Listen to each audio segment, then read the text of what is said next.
Um, I got the wings with the servos installed and just doing the wiring harness in there. It's a chore. Okay, so it's time to do the wing harnesses. So I received the jet. Most of the servos, well, all the servos were already installed, but the harnesses for inside the wing, those were not done yet. So the plan is to crimp the connectors as you see here, so that for each of these servos, the connections are as close to the servo as possible, like I did in the tail, so that replacing a servo, if that has to be done, should be pretty easy of a task. In terms of where the servo wires, once they're put in the wing, are gonna come out, I'm not sure yet. And one of the possibilities is either up top here. I have to understand how that structure is, but if I can't get to the top here, then it's probably going to be somewhere in the middle here. And the reason for that is the way the wing attaches to the swing wing, and I'll show this later. There's a small space that I think the wires might fit, and if not in that space, then I can wire around. Ideally, it'd be nice if the wires came all the way at the front, so like came out right here, because in the jet there's a lot of room where that portion of the wing sits as opposed to right here. So for the leading edge flap servo, what I did was just insert the harness and put a lock on there, and then there's room in here. I'm just gonna fold this wire up and let it sit in there, and that's long enough so that if we ever need to replace, we can just pull this out, make the connection, and stick it back in there. So here we are, and that leading edge slat servo is in place and looks pretty clean. I'm happy with how that came out. Let's see if we can shine some light in there. Yeah, so the cable is hidden away up in the front here. You can see a little bit of it, but it doesn't interfere at all with the mechanism of the leading edge slat. Okay, so the wires are installed. So you can see one of the wires coming from the servo. That's the second slat servo, and then the second wire is actually from the spoiler servo, which is this guy, and is worked underneath there as well. And it's a little bit tricky because in this jet, I guess all your wires gotta come through the front here, because as you'll see,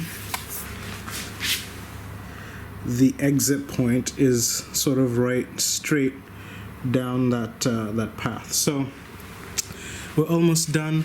I will show the last servo, which is going to be the flap servo, and it looks like on this particular jet, they were going to go with an external linkage for the flap, not the internal linkage. I don't know why that is, but that's fine, it'll work as well.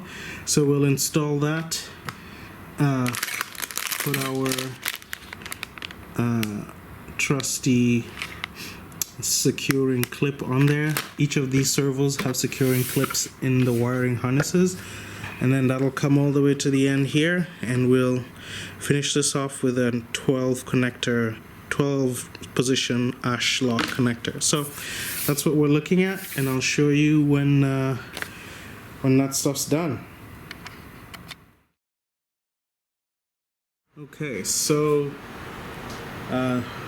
the wing installation of the harnesses is complete, and so as you'll see here, one of the things that I did was just route the wire for the flap servo around, and I used some goop to secure that to the servo so it doesn't contact or interfere with the servo here, and routed it around so it comes through here, and you can see in there that we have the securing clip for that servo, and so replacing this if need be should be pretty easy to do. So you just pull that connections right there and you're done.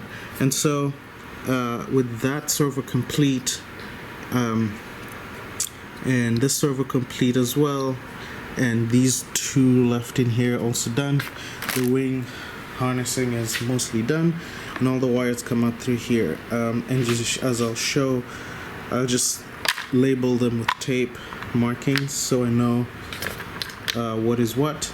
We're gonna put a expandable sleeving over these wires and soon be done with it.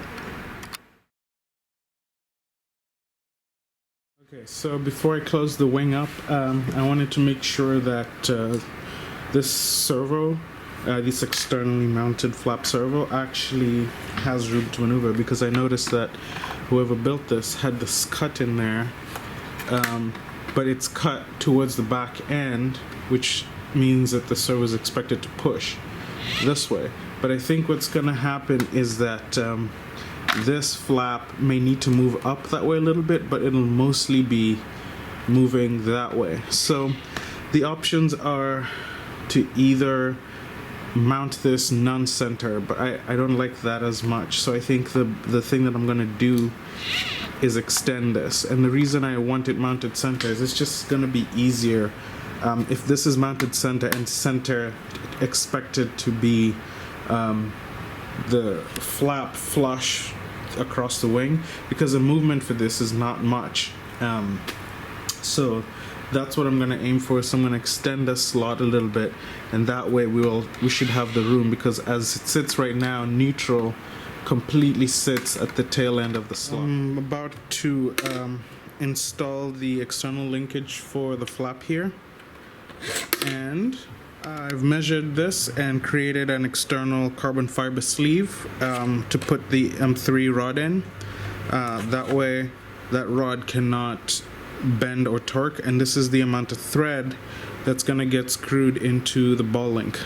And I am using these 3mm heavy duty ball links. The only reason I chose those over the clevises, I really wanted to use these, but the arm that is provided is just too thick that I can't get the locking pin in here. So this clevis usually comes with a locking washer, and I couldn't quite get that to fit, so I do not want to risk anything coming apart in flight, so this is what I'm going to go with. So that's going to get screwed into here, and I'm going to use these screws that'll go into the threaded arm, secure that, and then use a lock nut on the other end just as a double measure security. So I'll get that done, and then we'll come back and show you what that result looks like. So what we did here, so here's the carbon rod that I cut to fit exactly between that ball link and this ball link, and with that addition there, there shouldn't be any bending of that M3 rod that's embedded inside. I also extended the hatch so that now the servo can actually move up, because this flap on the F-14 moves down, so that is to say servo's got to pull forward. Quick update, so I'm almost done with the wiring harness, and I've put some snakeskin over, and I put shrink wrap with the label on them so I know what each of the wires connects to. So you can see slat inner, slat outer, and there's a reference from the center of the fuselage. So slat inner would be the servo that operates the slats that's closest to the fuselage, so somewhere around here, and then outer would be all the way at the end. So we're going to put our ashlock connector in here, and this snakeskin, I've pushed it further in, but I'm going to bring it back out to here, so it'll go roughly up to somewhere around in here, and then we'll secure that, and this wing harness will be done.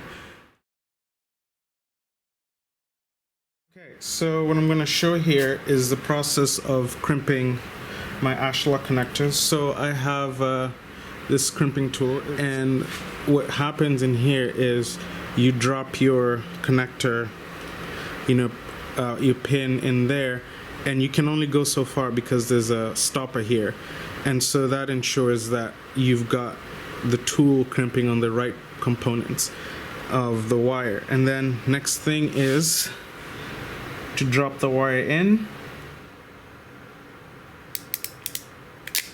push up. And what I like to see when I crimp is that you get the wire jacket and the crimp, but that you also get that wire all the way in there as well.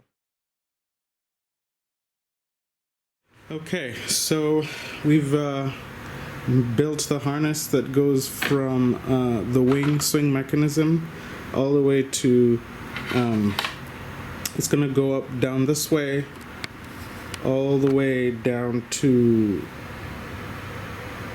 right in here where the control stuff is going to be. And then I'm going to check to make sure that using the wing harness here that I've built, I can get the signals all the way through. So we have our Ashlock connector on one end, and on the other end we have all of our servo connections and with heat shrink on them, and those should match what's on the mating connector.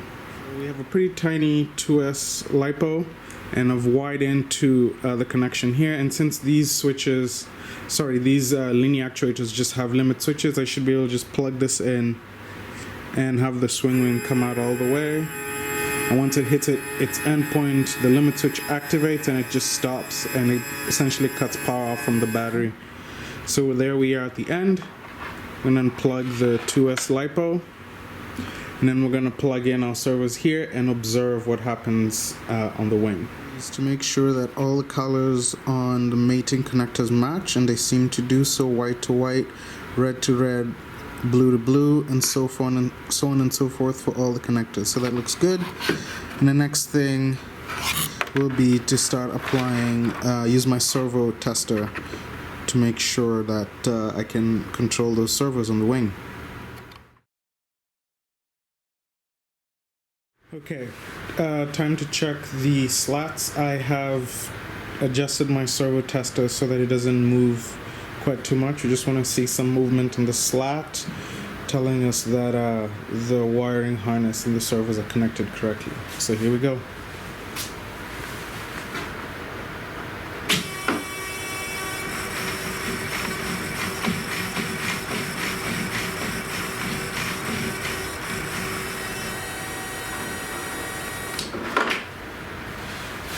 Work.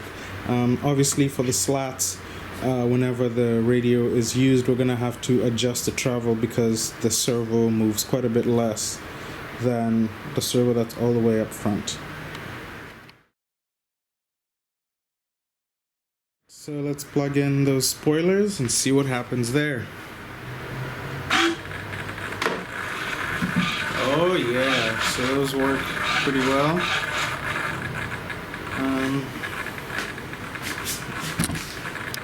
Alright, so it looks like all of our surfaces work, and right over there, that's the wiring harness that I'm using, and that's the servo tester. One shot of the swinging mechanism so we can see that those wires don't interfere. Here we go.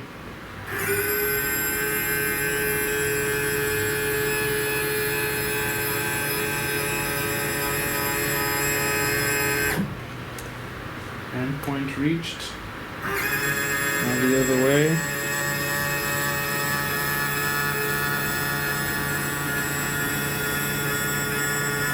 Nice and clear. Now we're going to close. Simulator closed hatch there.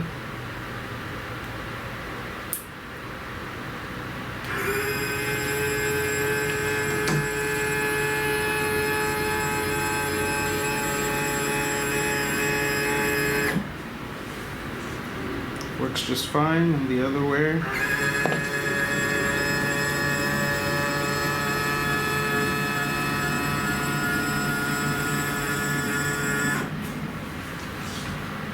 Looks good.